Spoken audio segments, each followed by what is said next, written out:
because I have pain issues. I sleep in a chair. I sleep in a plugs into the wall, an electric chair. Not an electric chair.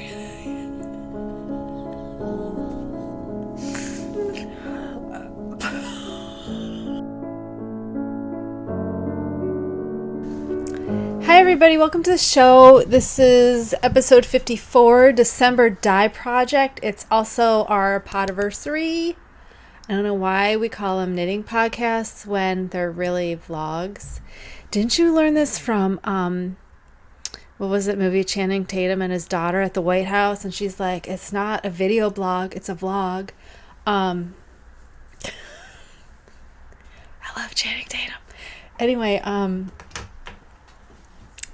this is my second time taping an episode because I did one Wednesday. Today's Friday. We're actually shooting this on the same, or recording this. I don't like to use the word shoot.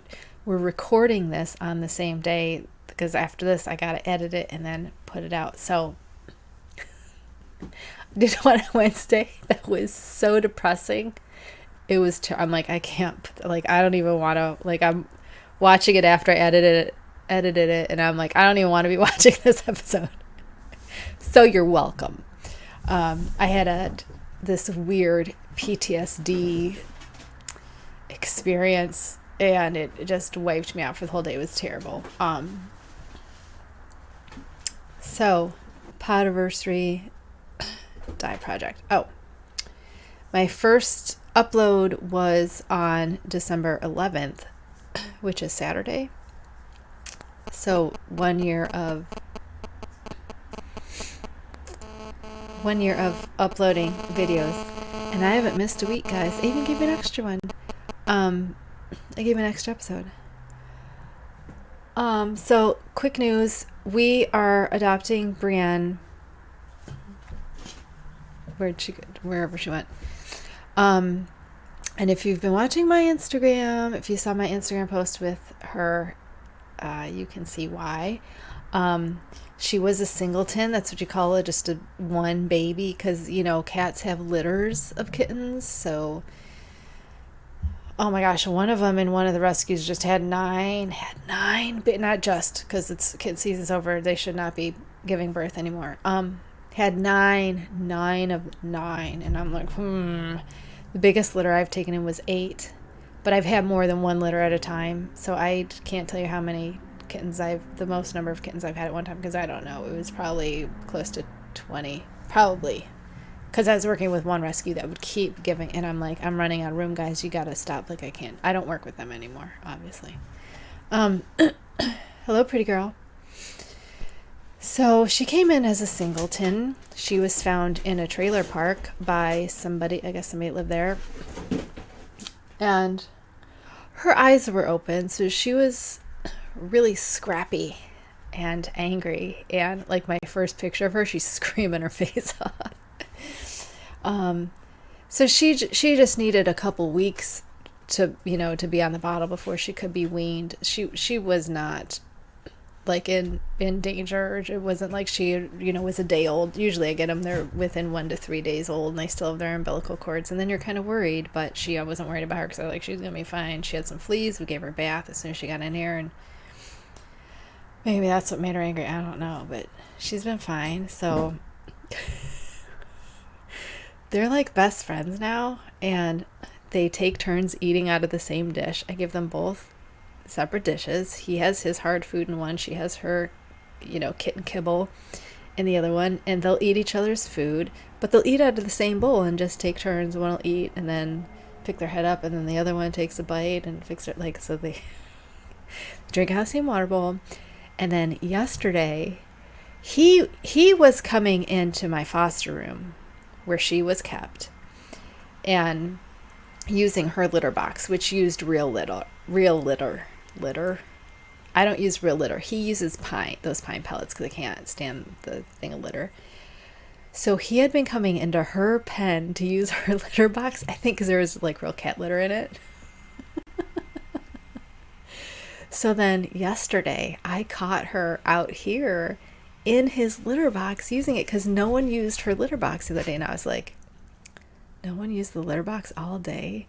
I'm like, she hasn't missed her box. I'm like, she has to be using his box. So I went through his box and her little poops were in there. So I was like, oh my gosh, she's using his litter box. So it seems to be a match. So we've decided we're going to adopt her, and we were going to adopt her today, but I just wanted, we were supposed to adopt her today because she needs to get her second shot, but I haven't heard if they're coming or not. And then we were going to sign the contracts so we could adopt her. But it was a hard decision for me. I had to really think about it, and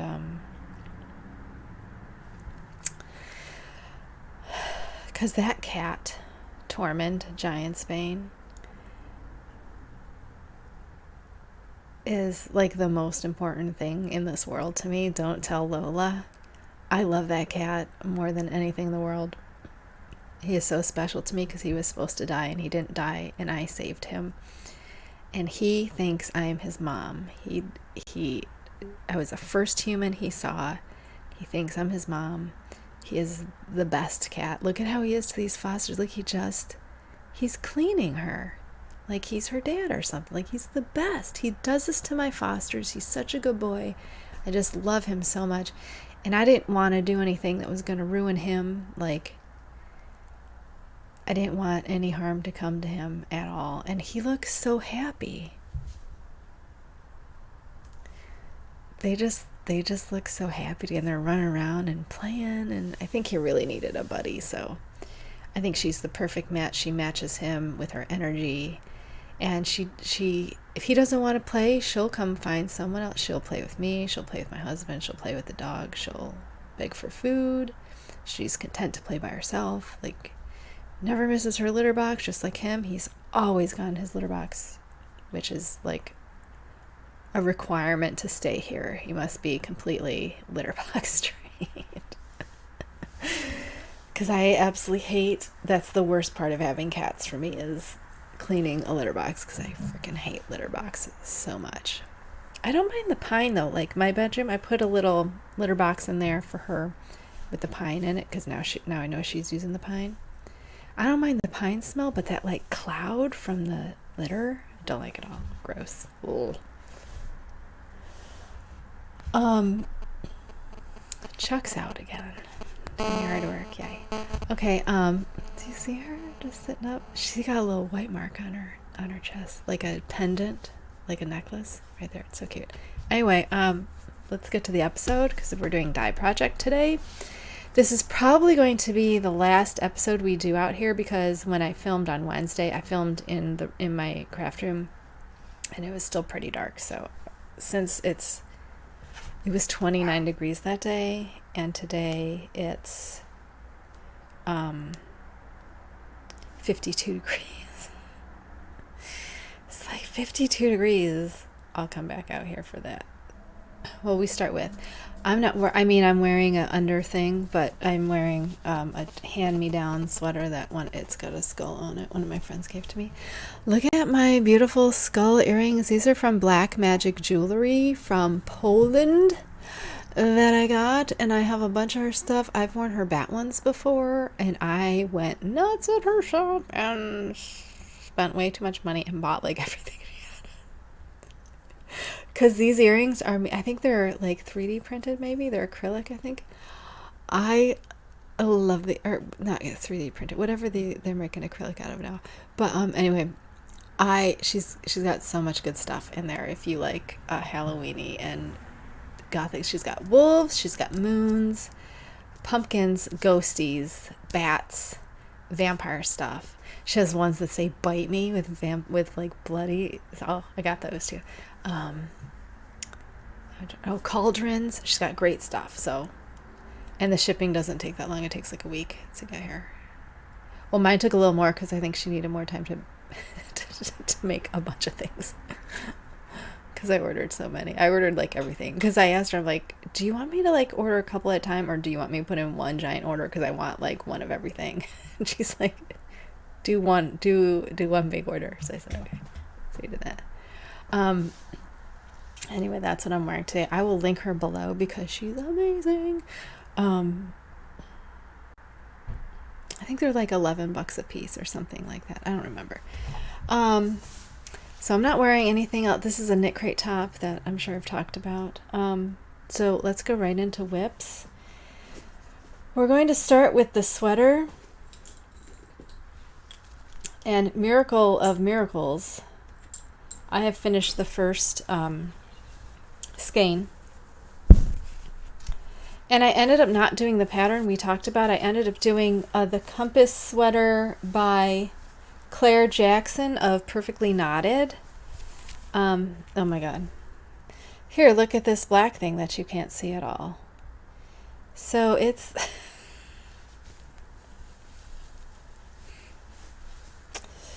it's V-neck. Now because I couldn't get gauge, what I did was I mathed it out and I ended up doing size 42, and I think I'm pretty well a 35. So 42 is way too big. And I'm not sure, like we're kind of got some bigness, but because I'm not sure of the bulky, I'm not sure if I should go down a size. I think the next size down was a 40, and so I'm not quite sure if I'm going to frog this. I think what I'm going to do is, I haven't blocked this yet, so I think I'm going to block it and then try it. So we just made sleeve separation and then the end of the thing. I'm not sure if I should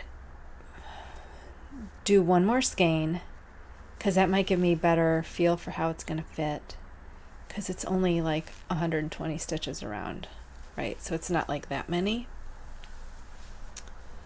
Because I know having it on this thing where it's all stretched out is giving me, you know, it's hard to tell. So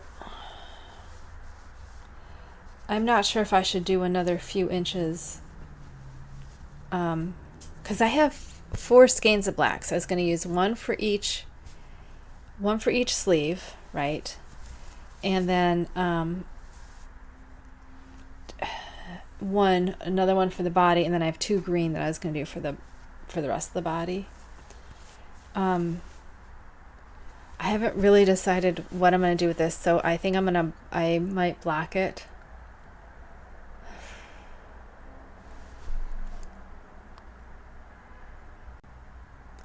I don't know if I should block it or if I should just make the other size down and then block that and see if that, because I'm worried about not having enough yarn.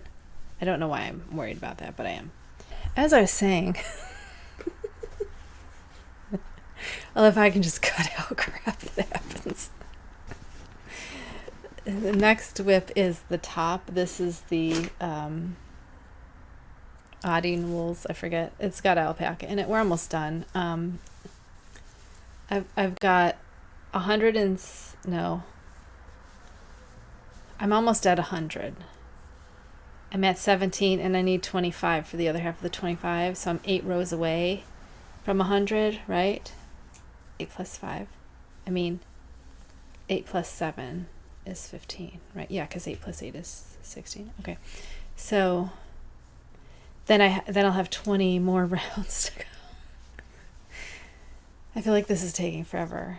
And I don't know if it's because I don't like working with it or something about it, but I think it's just the alpaca. I love the color. Can't wait for this to be done so I can wear it, because I think it's going to be really, really soft. I hope it's going to be really, really soft.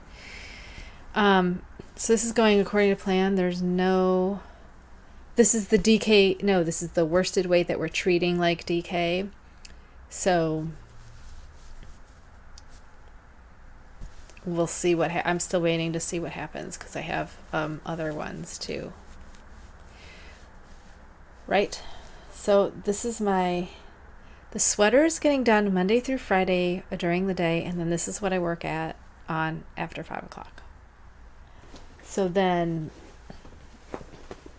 my night projects is, so this is the MCN fingering that we had the resist at the ties. Remember, the ties were too tight. So It's nice we got some of that right there, right there. It gives it a little bit more depth and dimension. I don't mind it at all. I think it looks cool. So I guess it depends on where you stand if you really want the, you know, black, black, black. So this was a November dye project. We dyed this in November. So before we get to dye projects, I wanted to show this is the Cash Aaron hat that I also dyed last month. Because, you know, I like to show you everything I dyed. Now, everything else that I showed you in that episode has not been used for anything yet. So nothing else has been used. So I try to remember things that are dye projects, and I'm going to show you in future dye projects. So you don't have to, if you're just interested in dye project, I don't know who would be. If I have any of my 10 subscribers or my 10 viewers are, you know, just here for dye project, I don't want you to have to go through other ones to figure out where, you know, to see the finished ones. So this one, Cash Aaron, I did on 4.5 millimeter needles. I started with 120. I mean, I didn't start with 100. I started pinhole cast on 8 stitches, increase 8 stitches every other row until I got to 120, which was too much. I did that on 4s. Okay, I did that on 4s, and it was too dense, so I pulled it all out, and then I did it on 4.5 millimeters, and I went to 104 stitches, which was still too much. Don't do that. I have a 21-inch head around, so I measure from here, like a headband, measure around 21 inches. So if you're 21 inches and you like a hat that's not too huge, oh, you haven't seen how huge this is. This is how huge this is. It's like a hood, like it's ginormous. Very, very big. And even if you flip it up, it's still like almost one of those Russian hats that are, you know, have the fur, right? It gives me that feeling. It's so big. So I'm going to go down to, I think, 88 stitches. I'm going to try 88 because if I go down to 96, that's only 8 less. And I think I need more than 8. Like, I think I need 8 on each side here to go away. Right? So I'm going to go down to 88 stitches. If you have a bigger head than 21 inches, I would go to 96. I don't know what my gauge is. I have not measured it, but I should put that in my thing. So I am going to redo this at some point. Not right now because I have so much to do. I'm hoping to do this because it only took me like 2 days. And I think if I go down to 88 stitches, it should only, I should only need like a skein and a half. So, because this is the full skein, so it's quite a bit long. So it could be, I mean, if you have an extra large head, bigger than whatever this is, you could use 2 skeins, I guess. But I'm not even sure if that would fit Andre the Giant. I'm not sure. Fezzik. Anyway, I also wanted to show you. I got stuff on my glasses putting that on. Okay. This, I did the gauge swatch in the chunk. This is the purpley gray that we're going to do that capelet with the slit sleeves. So I did my gauge swatch, and I don't know when we're actually going to do that. That might be next month's sweater project, that poncho looking thing. But I did do that, so I wanted to show you that. So if we're ready, this month's dye project is not very math heavy. I'm not even bringing out the whiteboard because we didn't do anything weird this time at all. Everything was we overdyed stuff, mostly black. So first I'm going to give you, okay, this was the pumpkin spiced everything. If you remember, this was orange with Donegal Neps. This was from KnitCrate. This was Aran weight, 90% wool, 10% Donegal Neps. And like I said, it was orange. It was orange. And now we've got a nice black. It was a warm black, and I think it's a cooled down black. Now let me put it up to the... It's hard to say, because I think the neps like go through it, and I think kind of mess with how I'm seeing the color.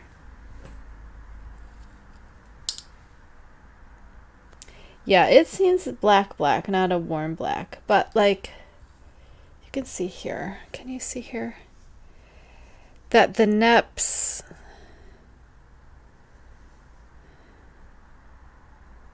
can you see? The neps kind of go through the spin.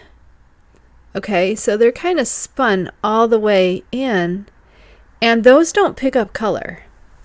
Those can't be dyed, so they must not be a protein fiber.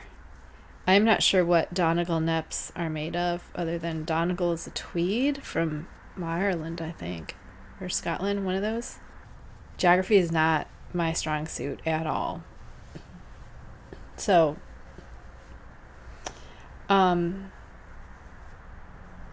yeah, Donegal tweed. Is it from Donegal tweed? I don't know. That's the only other Donegal I know. I did not research that beforehand. So, anyway, I think it's spun in it, which I think when it was orange, you couldn't tell that there was like a lighter thing going through there. But now that it's black, you can really see like white going through, which is kind of cool. I kind of like it because it adds some dimension, because it's not flat color, you know. So I'm really excited to I think this is going to be my next top. I'm pretty sure. Okay, so what we do here. Okay, so remember this was orange, and I was going to try to do burgundy, but I said I wasn't sure if we could get burgundy because I didn't know how much yellow was in the orange, and if it was too much yellow, we weren't going to be able to get burgundy. Okay, surprise, we weren't able to get burgundy, obviously, because it's black. So my advice to you is if you come across orange, just overdye it black. Just overdye it black. So what I started with was, is it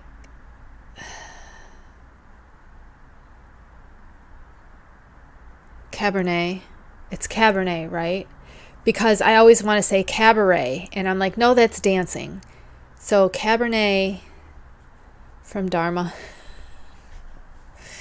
From Dharma Trading Company, Cabernet. I did 2 of them.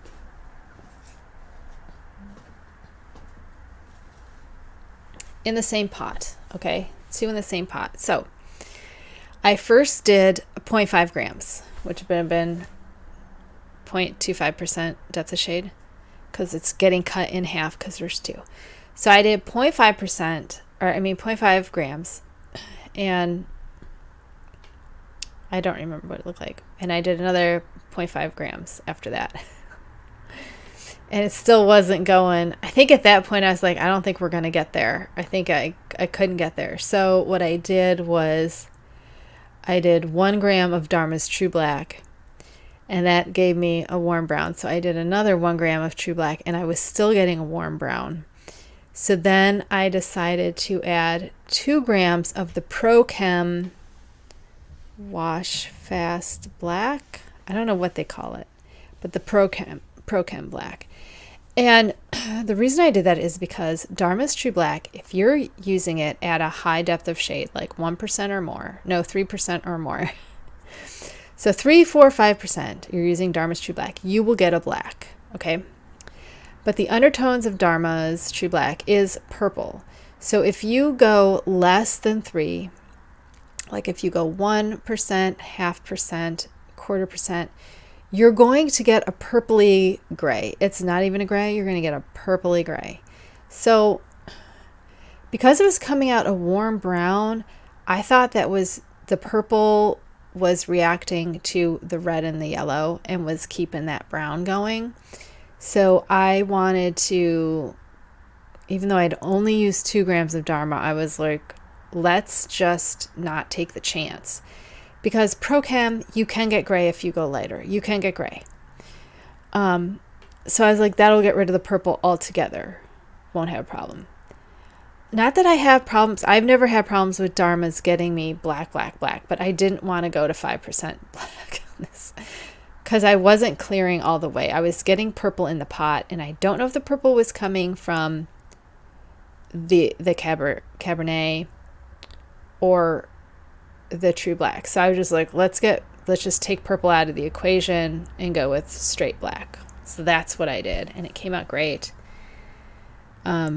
I really love the neps. You can see right in here. You see all that white? That's from the Donegal spinning through the fiber. So it's in there even where the neps aren't. So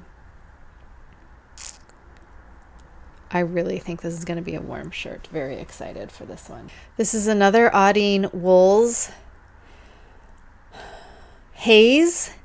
And it was in the colorway a dusk, which I think is still at one of the knots. Yes, here. That's the blue it was. Gorgeous, gorgeous blue color. But just something I would never, ever wear. This is 75% superwash merino, 20% kid mohair, and 10% silk. So what we did first, and you can see I got full black. There's some parts where that's just lint. There are some parts that the dye did not take 100%. And there's some blue peeking out, but of course now I can't find them. But I'm not real worried about it if I find them after I work, because I'm going to make a headband, a head warmer for where my shaved head is for the winter, because my head gets cold. I'm going to make it, it's going to be a tube, so it'll be 2-layered. If I find that the blue coming through bothers me, I'm going to put blue 1% dye stock of, this is Dharma's True Black. We did Dharma's True Black. And then I'm just going to spritz it on until I get coverage on that, and then I steam it. That's how I hand paint usually, is with a spritzer and then steam. So that's what you can do if you come with, like, if for that hat, for my husband's hat that has the white bits, if I don't like those, I'm going to spray it and then steam it and see what happens. Okay, so what we did, it's got mohair in it, so it's in my face now. What we did for this was I did 8 grams of Dharma's True Black for 4% depth of shade. And when I pulled that out, there was still blue. So I added another 2 grams. So that brought us up to 5% depth of shade. I've never had to go over 5% depth of shade. And I read something that said yarn cannot take in more than 5% dye, which is not true because I've dyed things at 5%. So I'm not sure how they made that claim, because I've done it twice that I can remember. I've done it twice. One was on this base and this base.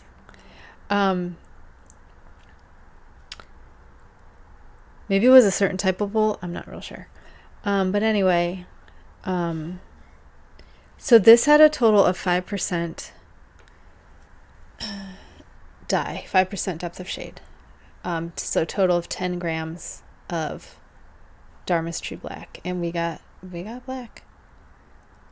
We got a nice inky black. I kind of wish I could have done something with the resist with the blue, because that blue was so pretty. I really hated to over dye it, but I don't have any, as I'm wearing something blue, I don't have any blue in my wardrobe. Blue is not a color I wear because I don't like blue. It's depressing and I don't like it. It's fine if you like it. I don't care if you like it. it's just not my thing, okay? So I'm excited to make this. I don't know when this is going to get made. I'd like to make it as soon as I have a break. Maybe a weekend. Not this weekend, but maybe a weekend. We might do that. Because I'm just going to knit it in a tube.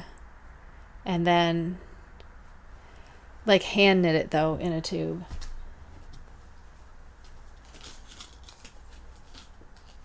Hand knit it in a tube and then do the twist, maybe. They do a twist at the top. I don't know. I haven't decided. I got to look and see what other ones I want to do. Okay, so if you remember, we did it was called a Halo bundle. And this was Fleece Artist Merino Slim 100% Superwash Merino. This is 437 yards to 113 grams. I did not read that before I dyed it. Anyway, it came with a matching skein from Handmaided Fine Yarn Angel Hair, which is 70% kid mohair and 30% nylon, and this is 50 grams, 437 yards. So our weights are different, but our yardage matches. So I wanted to show you the color that I came up with. This was this berry pink, not very pink, berry like raspberry, strawberry, no, raspberry. And these took the dye differently. I have to tell you, the mohair did not get as dark as the single ply, and these are two things. I've never dyed single ply and I've never dyed mohair because, well, for one, I don't like single ply and I've never tried mohair before. So what I did was I put these in a pan together and I made up a 1% stock solution. Now, I was trying to figure out how much surface area we had to dye on these, because it's not like you're dyeing two full skeins, but you have to keep in mind that they're different measurements. So this is only 50 grams. So if you're saying this is like half a skein, this is probably more like a quarter skein. A quarter skein of 50 grams is different than a quarter skein of 113 grams. That's the difference of how you're going to weigh out your dye. But it doesn't matter because I just made up a 1% dye solution and I spooned it on. Fold it in, okay? So I think when I spoon it on, I feel like I'm telling you to fold it in. So I put these in my pan like this, in my catering pan like this, side by side. And I do very low immersion, so they're just in water. They can be in citric water. They can be in acidic water. I put acid in the dye too, so it'll strike fast because I don't want it to. I really don't want it to move around. So I put them both in there together next to each other, side by side like this. And I use a ladle, and I ladle it into I did not do a very good job. I did not do a very good job of this. And I'm going to tell you why in a second. Remind me to tell you why. So I spoon it on with a ladle, and then I go in with a spoon, and I kind of like go in between to make sure it gets in to all those layers that it's got to get in. Because you have like this, right? So you would see this bit would be looking at you. So you'd put it on there, and then you'd like move a spoon around so you could open up these fibers, and the dye would travel in there because the dye travels through water. So if you open that up, the dye is going to travel through the water down. So once I did the top, I flipped it. You flip it a couple times till you make sure there's no, clear left, or there's no bare color left. Okay. I just didn't do a real good job of. I'm kind of getting away from that everything has to be the exact same depth of shade and color. I like it if, I think you get more dimension if you have different shades of the same color in your thing. So even this that came out lighter than the other one, I'm not even mad about it, because I think it's still going to give us, not only is it going to give us the halo, but it's going to give us this lighter pink, which I think will, I don't know, maybe soften the other one. I'm not quite sure. I was at the time very, very mad that it was lighter. I was really mad about it. I was like, what is happening here? Like, I don't understand, but I've never dyed merino. And even the black is not the same. The black is not as black. So I'm like, I'm not even going to stress about it. Like, it's fine. So this, we're going to make the Espèce Tricot Bonjour. Bonjour cowl. It's a funnel neck cowl. And we're going to hold these together and make that. And I'm going to start this when the top is done. You know, the top, the green top I'm making. When that top's done, I only have like, 28 rows to go. So I'm just going to work on that until I finish. So probably by Monday, we'll have this on. We'll have that cast on.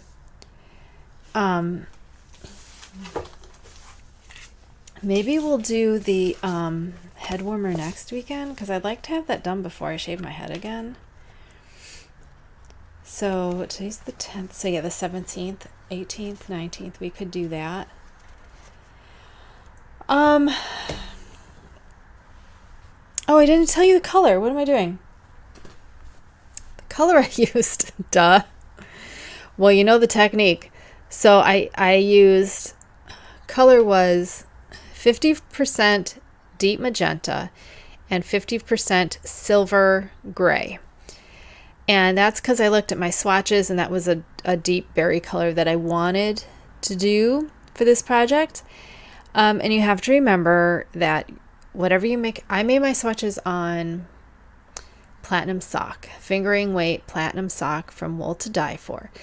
And that is my favorite base because it takes color like a dream. It's always bright, and it takes it quickly, and it gives you exactly what you want every time.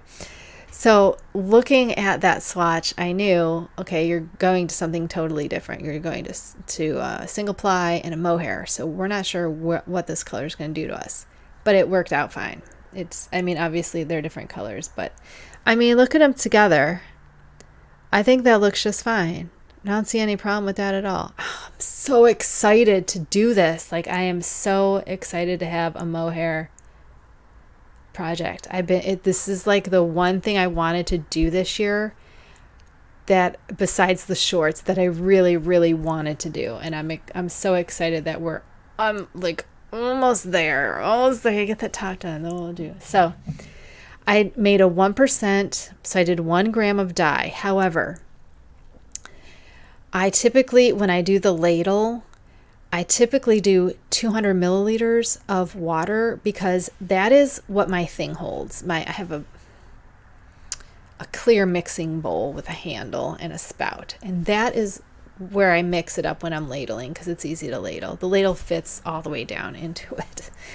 So I know by how I dye, I like to have 200 milliliters of water, because it gives me enough water to work with where I know I'm going to get every place that I want to be, and I'm not going to run out and have to make more, which isn't a big deal unless you want to stay with that depth of shade, with the 1%, which I didn't really know, but I knew I wanted to do it that, because you can always add more. You can't take it away, but you can always add more.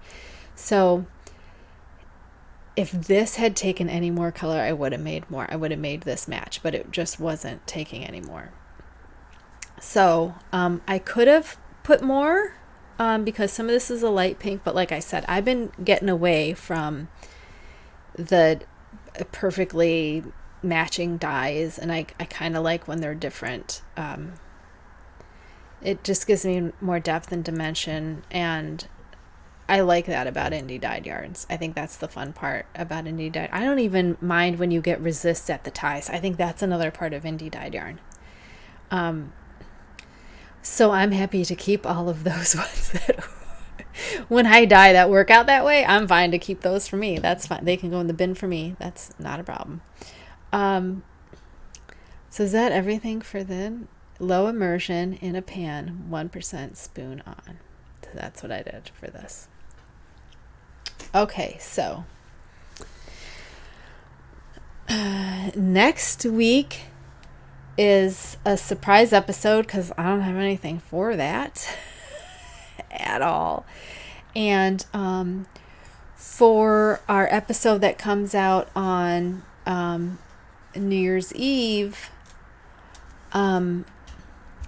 that's going to be end of December, but also end of the year in review. So that might be a little bit longer because we'll see what we finished in December. And then I'm also going to go through what I did this year and see how much of that we still have. Because I know I gave some of it away. I just sent out a hat and a shawl to a friend of mine. I'm typically not a big gifter or seller of work, so most everything I make is for me. So I'm excited to go through and see what we did this year. Because I don't know. I purposefully, I set the thing on Ravelry because it has that challenge, right? The challenge. So it keeps track of everything you finished for the year. And I don't look at it on purpose. I don't look at it on purpose because I'm like, I don't want to know until I'm there. So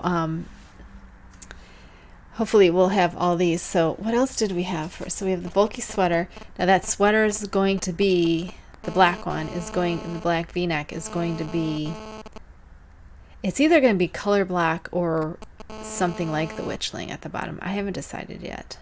I'm really not sure because it'll be my first time doing something like that. So I might be comfortable because I'm doing it on my own. I mean, I'm going to have to figure out how long it's going to be once I have it on and decide. Like, I think I need to do another skein to see how many rows I get out of a skein. You know what I mean? Because then I'll have 2 more in the green. But I think still I'm going to go back and rework that V-neck and see do the smaller size and see what that does. I'm just afraid of running out of yarn. And I don't really like my sweaters too. Like, this sweater's huge. You know? And it's acrylic, and it's like killed acrylic. So it's, you know. So we have Bluky Sweater, double layer hat, top, and dye project. So we still have the Brianna reunion capelet, which I don't even think I'm gonna push that off another year. Okay, anyway, let's not talk about this because we're not even like that's for planning January, right? So we're December dye project. So yeah, we don't have an episode for next week. So if you have any suggestion for what you'd like to see next week, drop it in the comments. Do that before Wednesday because that's typically when I record. So I already went through everything I did. Right? Okay. So that's it. And this is a way less depressing episode than I gave you 2 days ago. So you're welcome, by the way. My 4 viewers. You're welcome. I mean, my 10 viewers. You're welcome. I didn't want to do anything for Podiversary because I have 46 subscribers and no one ever comments. So I figured it would be kind of needless, pointless to do any type of giveaway. And I'm not looking to add a bunch of subscribers just to subscribe. Like, oh, I wanted to tell you something else. Did I tell you already that I'm adding in another goal for next year is to add a stash busting project to each month, because okay, the year before I started this podcast, I stash bust. Like, I went through my entire stash, which was a lot. It is more than I need, more than I should have. I don't need that much yarn. So I decided that year, 2020, that I was going to that was going to be the year of my stash busting, which was fine because then COVID happened and it was great. So I went through and like got stuff that I wanted to do, like went through my stash, found yarns I wanted to make, and then went about finding patterns that would work with them. And I had a really, really productive year. That year was amazing. And then the next year I did this, which wasn't so focused on stash busting because we focused a lot on dyeing,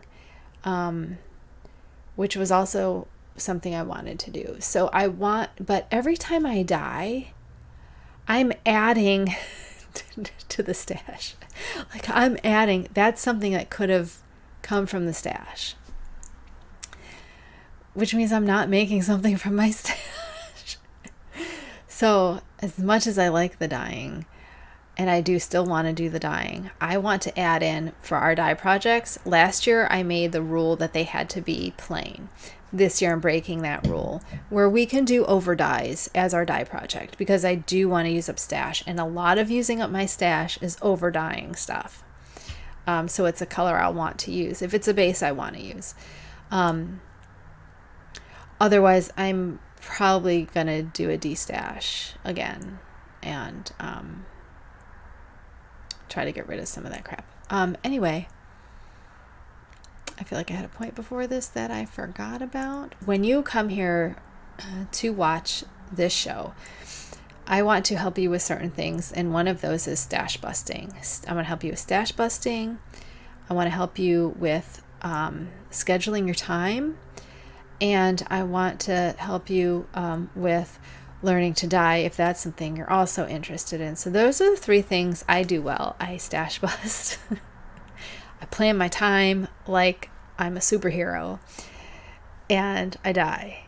So those three things are what I'm here for and what I'm hoping I am giving to you.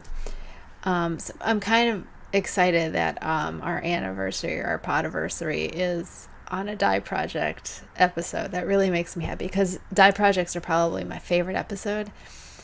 And I've said it before because nobody talks about this craft. If you want to learn more, I'm going to link all of them. Frost Yarns, Chemknits, and Bunny Crafts Oxford are really good at just if you want to learn how to dye. Those are, I mean, Chemknits hands down. She's got so many videos of everything you could possibly want to know about. And Frostknits is an indie dyer that actually talks about stuff. And I think so. The Bunny, I've already forgot. I just love how she talks. I love her accent. I love listening to her when she's in her videos. They're so, like, I'll just sit there and knit along and watch what she's doing. It's so much fun. So that's a lot of what I wanted to bring, was to lessen the secrets and the mystique around dyeing, because even if you're not going to sell, you might just want to dye your own yarn. It's art. It's a form of art. And if you want to dye your own yarn, you should be able to dye your own yarn. And that's how I feel about it. I feel like it shouldn't be such a secret. And I hope I'm doing my part to open it up to everybody. Do you see them too? They're sleeping right next to each other in different beds. He's upside down. I got my cat a kitten. Isn't that the worst? She's super cute though. It doesn't matter. Okay, so I think we're done. I've showed you everything for Dye Project. Next week, I don't know what's happening. But next week I should probably be in the craft room. We're going to try to get that lit up a little bit better if we can. because it's going to be too cold. I can't believe it's like 50 something degrees today. It's insane. So anyway, signing off. You're so lucky that I redid this episode. I can't even tell you. Oh, the other one was bad. It was so bad. I'll save you from... I did make a funny thing, and I was thinking of putting it at the beginning of this, because it was that hilarious of what I said. I might put that in the beginning. Anyway, I'll see how hard that is to do. But it was really funny. Take care of yourselves. I'll see you next week. Bye.